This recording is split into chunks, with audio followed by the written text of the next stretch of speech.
सर्वमंगलमांगल्यं सर्वकल्याणकारकं प्रधानं सर्वधर्माणां जैनं जयतु शासनं जैनं जयतु शासनं जैनं जयतु शासनं। जय बोलिए त्रिकालवर्ती त्रैलोक पूज विश्वाराध्य पंच परमेष्टि भगवान की, अनंतानंत सिद्ध परमेष्टि भगवान की, वर्तमान जिन शासन नरसी वर्धमान महावीर भगवान की, परम पूज्य चारित्र चक्रवर्ती आचार्य श्री शांति सागर जी महाराज की, परम पूज्य सिद्धांत चक्रवर्ती आचार्य गुरुदेव श्री विद्यानंद जी महाराज की, अहिंसामय विश्व धर्म की, परम पूज्य आचार्य गुरु श्री वसुवंत जी महाराज की जय, आचार्य संघ की जय। नमोस्तु महाराज। एक बार हाथ जोड़ पहले हम बोलेंगे बाद में। जैनम जयतु शासनम विश्व कल्याण कारकम। हाथ नीचे कर लीजिए। विश्व में व तीनों लोकों में जिन शासन के अतिरिक्त कोई दूसरा शासन न था, न है, न कभी हो सकेगा। जो संसार परिवहन करती हुई आत्मा को बहिरात्मा अपने से निकाल करके परमात्मा दशा में रख सके। जिनेन्द्र भगवान के जिनालय के समीप पवित्र प्रांगण में शुद्ध अंतःकरण से भावना भाती है। प्रत्येक भव्य जीव का कल्याण करने में समर्थ ये जिन शासन सुचिर काल तक अनंत काल तक सदा जयवंत और जीवंत रहे। धर्म ऐसने ही श्रद्धालु भव्य वर पुंडरीक पुण्यात्मा महानुभाव। अभी आप लोग आर्यका माता जी श्री वरदर्शन माता जी के माध्यम से अनुशासन के संबंध में सुन रहे थे। समीचीन जीवन पद्धति का प्राण है अनुशासन।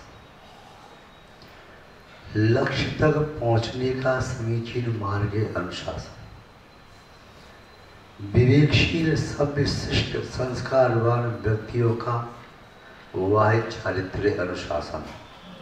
आत्म सुख और शांति के सोपान है अनुशासन। अनुशासित जीवन ही संयमी जीवन है। अनुशासन चाहे समण हो व श्रावक, सबके लिए वैसे ही आवश्यक है जैसे जीने के लिए प्राणवायु व जल और भोजन। अनुशासन की महिमा किसी भी काल में, किसी भी क्षेत्र में, किसी भी स्थान पर कम नहीं मानी जा सकती। जो व्यक्ति अनुशासित जीवन जीते हैं वे समाज को, मानव जाति को नया मार्ग, नई दिशा और निर्देशन देने में समर्थ होते हैं। अनुशासित व्यक्ति अपने आप में देवता के समान पूजनीय प्रशंसनीय होता है। अनुशासित व्यक्ति अपने आप में गुरु का दर्जा प्राप्त कर लेता है। अनुशासन से विहीन जो कोई भी होता है वह सिवाय निंदा, तिरस्कार, अपमान के अतिरिक्त और कुछ प्राप्त कर ही नहीं पाता। हमारा और आपका सबका जीवन अनुशासित होना चाहिए। ये जीवन एक पुष्प है, उसमें अनुशासन की सुगंध है, तब तो पुष्प का महत्व है। हमारा जीवन एक फल है, इसमें अनुशासन की मिठास हो तब तो सार्थक है। हमारा जीवन बहती हुई नदी है, इसमें अनुशासन का नीर होता है, तभी इसकी महत्ता है। यदि अनुशासन नहीं तो जीवन व्यर्थ है। कई बार तो ये जीवन व्यर्थ नहीं, अनुशासन विहीन जीवन अनर्थकारी भी हो जाता है और ये जीवन सारभूत हो सकता है, किंतु अनुशासन विहीन होने से भारभूत बन जाता है। महान भाव जीवन अनुशासित, कुछ बनाया जाता है, कुछ स्वतः बनता है, कुछ दूसरों को उस अनुशासन में सहयोगी बनना पड़ता है। 3 बातें, एक अंतरंग से अनुशासन पालन करने की भावना आती है, वह व्यक्ति अपने जीवन में अनुशासन लागू कर सकता है। दूसरा, अपने आप नियंत्रण करके शरीर पर, वचन पर, मन पर, इन तीनों पर नियंत्रण करके हम स्वयं के जीवन को अनुशासित करने का पुरुषार्थ कर सकते हैं। तीसरा, जिनके संपर्क में रहते हैं उनका जीवन अनुशासित है, और जिन्हें हमें रोकने का, टोकने का, समझाने का, डांटने का अधिकार है, वे हमारे जीवन को अनुशासित बना सकते हैं। रेल की पटरी जो होती है, उस पटरी पर अनुशासित चलती हुई ट्रेन गंतव्य तक पहुंच जाती है। रोड पर चलने वाली बसें, कारें अनुशासित रहती हैं, मंजिल तक पहुंच जाती है। नाव नदी में बहती हुई यदि समुचित मार्ग से जाती है और समीचीन रूप से प्रवाहमान होती है, मंजिल तक पहुंच जाती है। हमारा जीवन भी 2 तट के बीच में बहने वाली नदी की तरह से अनुशासित होना चाहिए, तभी हम परमात्मा के महासागर की अवस्था को प्राप्त कर पाएंगे। महाभाव, जीवन अनुशासित कैसे बने? जिन मार्ग में जीवन को अनुशासित करना परम आवश्यक है, आचार्य कुंद स्वामी जी ने प्रवचन सार की 154वीं गाथा में लिखा है। ओवयरणम जिणमाग्गी लिंगम जयजाद रूपमिधि भड़िदम गुरुवैणम पिय विनयो सुत्तजैणम चपलत्तम। आचार्य भगवान श्री कुंद स्वामी जी इस गाथा के माध्यम से क्या संबोधन देना चाह रहे हैं, उनके भावों को जानने की हम कोशिश करते हैं। यदि उनके भावों को हम जान पाए, उनके द्वारा प्रदत्त उन शब्दों के मर्म को समझ पाए, तो हम अपनी आत्मा के धर्म को समझ सकेंगे और अपने कर्मों को भी नष्ट करके शाश्वत शरण को प्राप्त कर सकेंगे।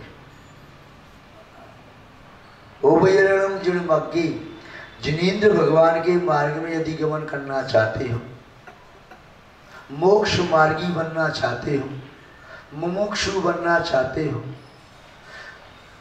और आत्मा के समग्र शाश्वत वैभव को प्राप्त करना चाहते हो, तो उपकरणों को साथ में लेकर के चलो।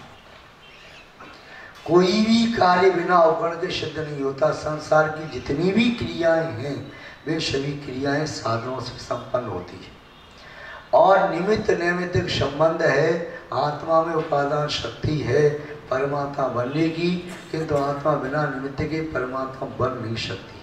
परमात्मा बनना तो छोड़ो, ये आत्मा शमनत्व प्राप्त नहीं कर सकती।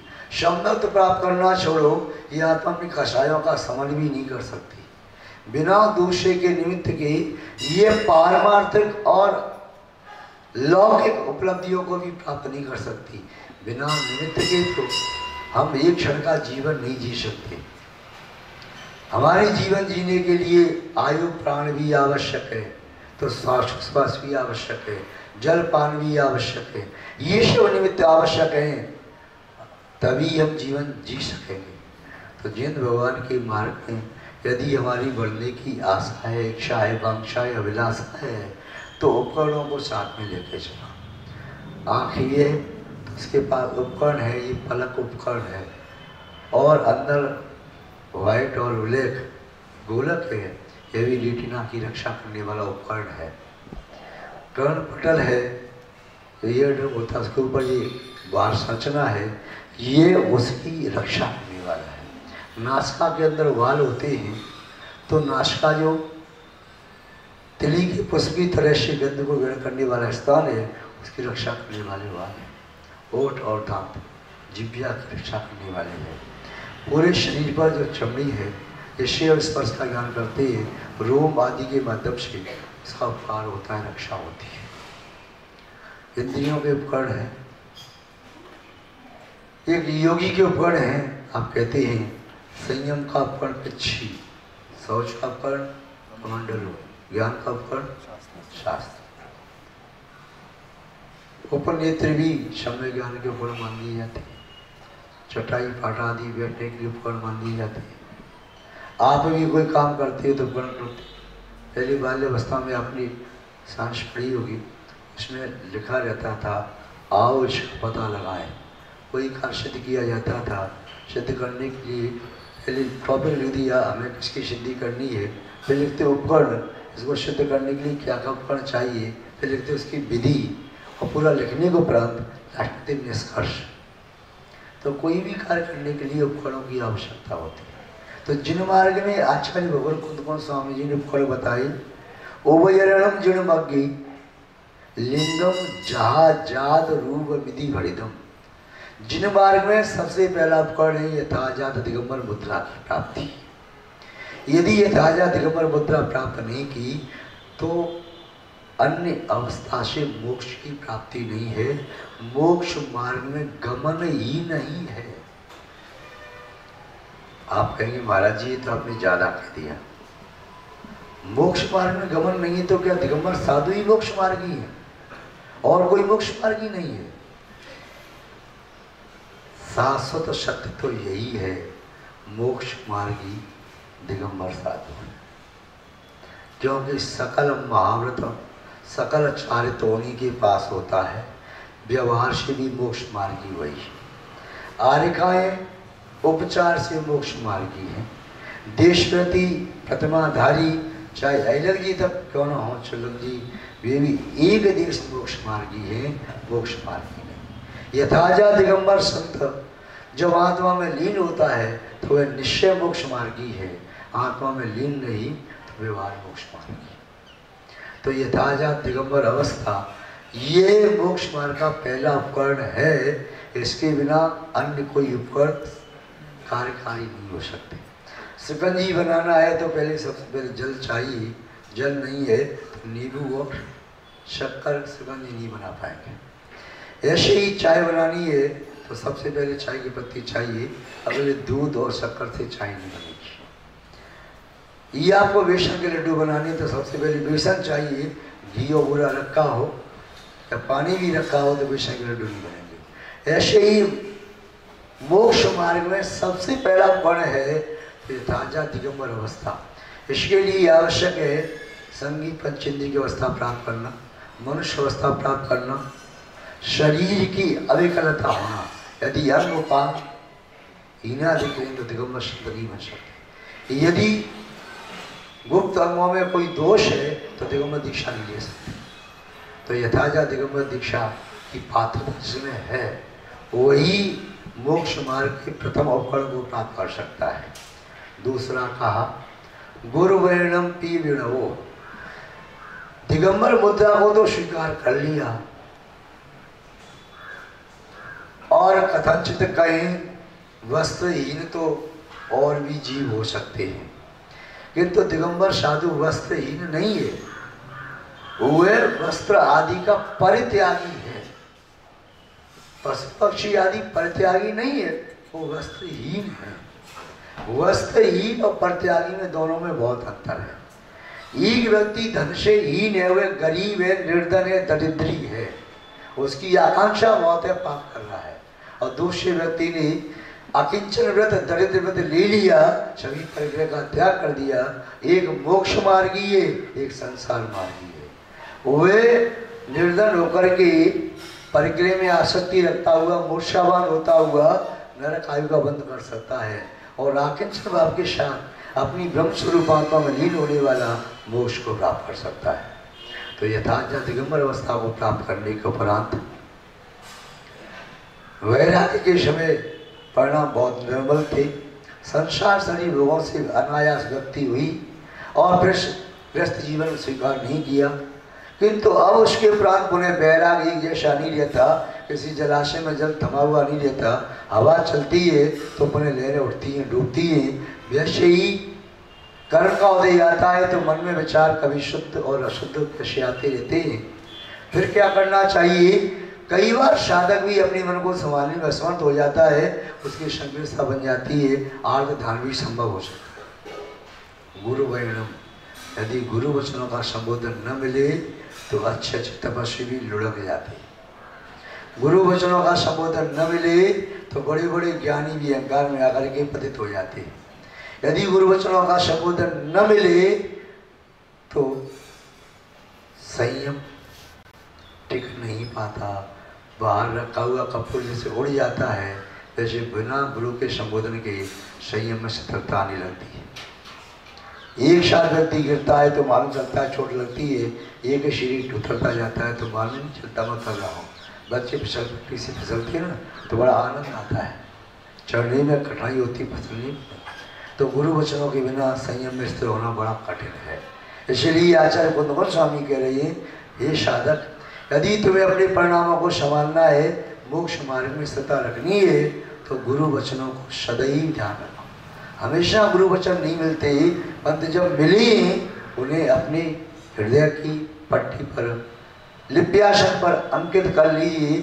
जब भी कोई प्रतिकूलता हो तो अपने स्मरण कर लीजिए।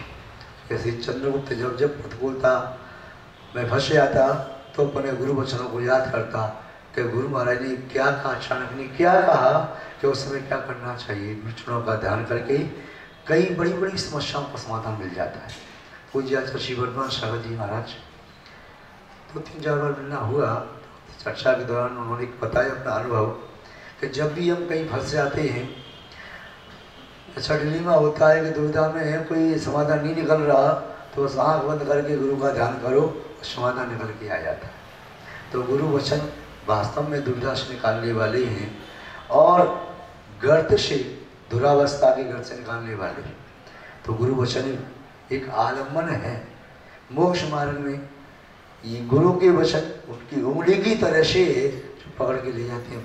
बालक यहाँ वहाँ देखता है और माँ उसकी उंगली पकड़ ले तो बालक मन भले ही चला जाए तो बालक नहीं जा पाता। ऐसे गुरु वचनों को पकड़ के, गुरु वचन माँ की उंगली की तरह से विनयो, जिन मार्ग में चलना है, जिनेंद्र भगवान का मार्ग विनय का मार्ग है। जिसके जीवन में विनय नहीं वे जैन ही नहीं। इसलिए जैन भगवान के मार्ग में नमो का मंत्र सबसे पहले कहा। 5 बार नमस्कार करने की बात कही, 3 बार नहीं 5 बार नमो। नम्रीभूत हो जाना है पंचांग से, अष्टांग से, और बार बार नमस्कार करोगे तो मान का मर्दन हो जाएगा। जिसने मान को कुचल दिया तो वह निस्संदेह मोक्ष मान बढ़ सकता है। और जिसके अंदर अहंकार है, मैं भी तो कुछ हूँ, तुम जानते कि मैं कौन हूँ, ये बात जो करता है मेरे, और कोई भी उपलब्धि पर अहंकार करता है, समझो वह जैन दर्शन से बहिर्भूत हो रहा है। इसलिए मोक्ष मार्ग का अगला कर्ण है विनय। दर्शन की विनय, ज्ञान की विनय, चारित्र की विनय, तप की विनय और उपचार विनय। सम्मत दर्शन, ज्ञान, चारित्र, तप को धारण करने वालों की विनय जो करता है वह जिन मार्ग में अवाध गति से चलता चला जाता है। विनय नहीं करता है उसके मोक्ष मार्ग में रोड़े आते हैं, और रोड़ा पत्थर थोड़ा सा भी आ जाए, गाड़ी आपकी चाहे 2 लाख की है, 5 लाख की, 10 लाख की, 50 लाख की, 5 करोड़ की है, और यदि थोड़ा सा पत्थर आ गया तो गाड़ी में कितनी भी रेस देते रहो उस पत्थर पर गाड़ी चढ़ नहीं पाती। ऐसे ही अभिनय का भाव, अहंकार का भाव मोक्ष मार्ग में वह विघ्न है, पत्थर की तरह से आगे बढ़ने नहीं देता। और विनय का भाव आ जाएगा तो तुम्हारी गति अवगत से चलती रहेगी। और अंतिम उपकरण दिया शुद्ध जैनम चपन्नतम। जिनेंद्र भगवान द्वारा प्रणीत सूत्रों का अध्ययन करते रहो तो मोक्ष मार्ग से कभी पतित नहीं होगे, धर्म से पतित नहीं होगी। मन खराब हो रहा है, स्वाध्याय में लग जाओ तो मन अच्छा हो जाता है। यदि कोई चटपटा ज़्यादा खा लिया हो तो थोड़ा सा मीठा खा लेते हैं, अच्छा हो जाता है। मन खराब हो रहा हो तो मित्र आकर के जबरदस्ती मुँह मीठा रख दे तो मन प्रसन्न हो जाता है।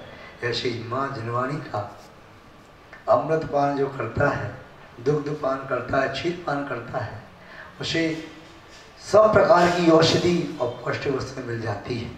और नहीं भी पान किया, माँ की गोदी भी मिल जाए तो बालक मचल रहा है, रो रहा है, दुखी या कष्ट भी हो रहा है, तो माँ की गोदी प्राप्त करते ही उसे आनंद की अनुभूति होती है। इसलिए तो कहा है माँ की गोदी में ही बोधि है। बोधि कहाँ है? बोधि माने शंबर दर्शन, शंबर ज्ञान, शंबर चारित्र, रत्नत्रय को बोधि कहते हैं। बोधि कहाँ मिलती है? जिनवाणी माँ की गोदी में बोधि मिलती है। जिसने जिनवाणी माँ की गोदी प्राप्त नहीं की उसे जीवन में कभी बोधि मिल नहीं सकती। इसलिए चौथा पण आचार्य मोदी ने कहा कि सुत्त जैनम चपन्नतम, जिन भगवान द्वारा प्रणीत सूत्रों का अध्ययन करते रहिए, जिससे आपके चित्त पर कहीं धूल जम रही होगी साफ हो जाएगी। बाजार में तेरा मार्केट में चाहे सब्जी वाला है तो क्या करता रहता है, पानी डालता रहता है, या फल वाला है कपड़ा लगाया लकड़ी में वो फलों को ऐसे करता ही रहता है, बर्तन वाला है बर्तनों को चमकाते रहता है, आभूषण वाला है करता ही रहता है, धूल नहीं जम पाए। ऐसे ही अपने लिए सूत्रों का अध्ययन करो तो चित्त पर धूल नहीं जमती है। एक बालक गया सब्जी लेने के लिए, वो सब्जी वाला बार बार पानी डाल रहा था, पानी का किच्छा लगा रहा था, बालक बेचारा खड़ा रहा और उसे पानी डालना बंद करे तो भाई बहुत देर होगी। तो उसने कहा बालक ने, भाई तेरी लौकी अभी यदि बेहोशी से होश में आ गई हो तो आधा किलो भिंडी दे दी, तो मेरी माँ बेहोश हो जाती पापा से पानी डालते हैं तो तेरी लौकी भी बेहोश पड़ी हो, तो ऐसे पानी डाल के इच्छा मारते हैं। तो ये जिनवाणी के शब्द हमारी बेहोशी को दूर करने वाले। जब जब भी छींटा मारो ज्ञान का छींटा मारो ना तो आंखें खुल जाती है, ज्ञान का छींटा मारो तो मूर्छा टूट जाती है, ज्ञान का छींटा मारो तो संसार की बेहोशी दूर हो जाती है। तो समय ज्ञान का छींटा मारना बहुत जरूरी है, माँ की गोदी में बोधि को प्राप्त कर सकें। ऐसी तरह भावना भाव, यहाँ धवला पुस्तक लोगों की वाचना प्रारंभ कल से हो चुकी है, यथासंभव आप लोग भी लाभ ले सकते हैं। भावना ये थी कि दोनों समय वाचना चले अच्छा है, क्योंकि हमारे माननीय मनोज जी आदि का सबका कहना था वाचना सबकी समझ में आएगी नहीं, उपदेश सुनना बहुत जरूरी है। वैसे तो उपदेश आपने 4 महीने सुना माता जी का, बहुत ज्ञान का अमृत किया, किंतु जैसा भी आपका मन हो, चाहे तो सुबह भी वाचना ले लें, क्या विचार है? सुबह वाचना के रोज चलो देखो जैसा भी आपका मन हो, हम आपके मन को असंतुष्ट करना नहीं चाहते, संतुष्टि मिलना चाहिए। आप सबको बहुत बहुत आशीर्वाद। गुरु वचनों को आप बड़ी श्रद्धा से सुनते हैं, प्यासे चातक की तरह से आपने हमारी वाणी को बहुत ही शांति से सुना। आपके प्रति हमारा शुभ भाव है।